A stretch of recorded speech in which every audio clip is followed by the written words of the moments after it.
saran buat pemerintah, Anda adalah penerima mandat atau marwah dari Tuhan. Kalau Anda tidak bertanggung jawab hari ini mengelola negara ini, maka niscaya percayalah anak cucu Anda akan menanggung. Dan marilah kita kembali lagi ke persatuan. Dan kalau NKRI ini tidak didukung bersama-sama, maka kita semua akan menderita.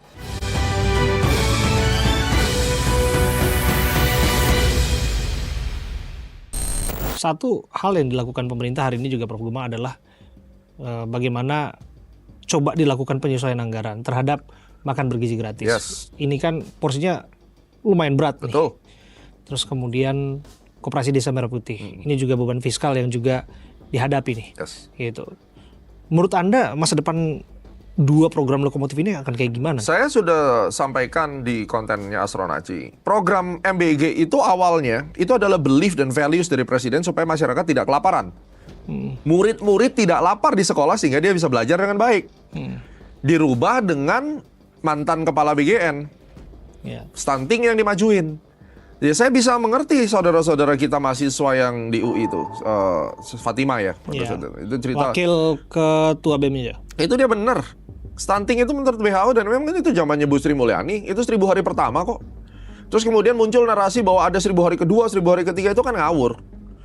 Jadi artinya Presiden tuh nggak pernah cerita tentang stunting awalnya. Terus dimodifikasi, diyakinkan oleh orang-orang yang tidak bertanggung jawab. Akhirnya, apa dampaknya? Dilebih-lebihin ini. Jumlah target penerima MBG lebihin. Makanya saya bilang, udah, kalau Anda tujuannya mau stunting, benar-benar mau stunting, sudah ada PKH. Program Keluarga Harapan yang jelas-jelas 23% menurunkan stunting. Sudah berhasil. Dikaji secara empiris selama 6 tahun. Lanjutkan saja PKH, plus dikasih vitamin ke ibunya. Kasih dalam bentuk vitamin. Oke. Mau dijual lagi vitaminnya mah terserah dia. Itu kalau stunting. Kalau misalnya bukan stunting, ya sudah hapus kata stuntingnya supaya tidak lapar saja. Ke daerah 3T itu ya? 3T, benar-benar dilakukan dengan 3T. Dari anak SD, cukup. Karena India sampai SMP, kita SD aja. Itu langsung akan berkurang drastis. Ada kesan ya di pemerintah terlihat gegabah dong di awal. Memang kacau balau tata kelolanya. Dan itu kan sudah diakuin sama Pak Luhut. Bukan kata saya sekali lagi. Pak Luhut kan bilang harus diperbaiki. Dewan Ekonomi Nasional toh. Belum lagi yang dengar yang baru-baru ini disebutkan kejaksaan meminta untuk menarik tidak mengawasi dapur-dapur karena patut diduga ada juga potensi penyelewengan di sana, di situ yang melibatkan aparat hukum, oknum-oknum di sana. Korupsi itu sudah mengakar dari zaman Belanda. Ya. Kan kita dengar ya, VOC itu kasih duit ke kepala daerah, dikorupsi duitnya kan gitu. Iya. Jadi itu udah kayak kearifan lokal lah ibaratnya. Oke. Tapi ya tolonglah pakai nurani gitu loh. Mau dihilangkan 100% ya memang sulit kan. Tapi paling nggak lu punya nurani lah. Kondisi kayak begini, masa sih bantuan untuk anak miskin aja korupsi. Tapi dari zaman BLT, bantuan langsung tunai, itu juga korup. Jadi kalau sekarang saya bikin kajian, kalau misalnya MBG dianggap lebih baik kasih duit langsung, itu sudah terjadi di eranya Pak SBY kan. Dikorup. Bahkan dikorupnya pinter banget. Data penerimanya itu dimainin. Terus kemudian yang lebih fatalnya bansos juga. Penerima bansos atau BLT juga itu dengan judol KTP-nya sama. Lu mau ngomong apa sekarang?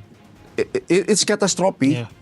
Jadi sekarang saya sangat setuju kalau MBG budgetnya dikurangin karena kategori penerimanya dioptimasi. Iya.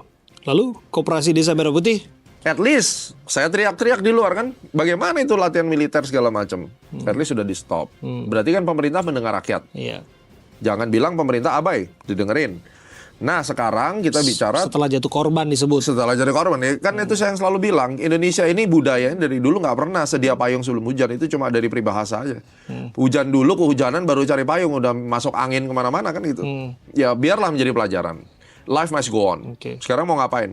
Yang harus diperhatikan Kopdes ini kalau supply chain-nya nggak beres, hancur nih proyek. Agrinasnya itu yang harus dilihat kan. Kan suppliernya kan dari situ. Betul. Apalagi sekarang bikin movement lagi bahwa kekayaan daerah itu bisa jualnya nanti di satu pintu di Kopdes kan. Nah ini kan, ini yang nanti ahli-ahli koperasi lah nanti diundang sama program ini kan itu. Bagaimana definisi koperasi, spiritnya koperasi dari Bung Hatta itu seperti apa. Apakah itu mau tetap pakai kata koperasi atau bikin toko kelontong pemerintah aja kan gitu. Karena yang diprotes masyarakat kan sekarang ini tidak sesuai dengan jiwa spirit koperasi gitu loh. Apalagi mau coba-coba bersaing dengan toko-toko retail minimarket yang lain. Jadi udah misleading mana-mana. Itu yang kita antisipasi sebetulnya. Ya. Bagaimana kemudian satu gebrakan justru mematikan hal-hal yang lain yang sudah menjadi ekosistem ekonomi yang sudah berjalan di sana, kan ada orang yang punya pekerjaan di sana dan seterusnya. Apa yang Prof Goma ingin sampaikan? Tadi kita sudah bicara panjang mengenai bagaimana proses penegakan hukum, kemudian juga bagaimana program lokomotif pemerintah.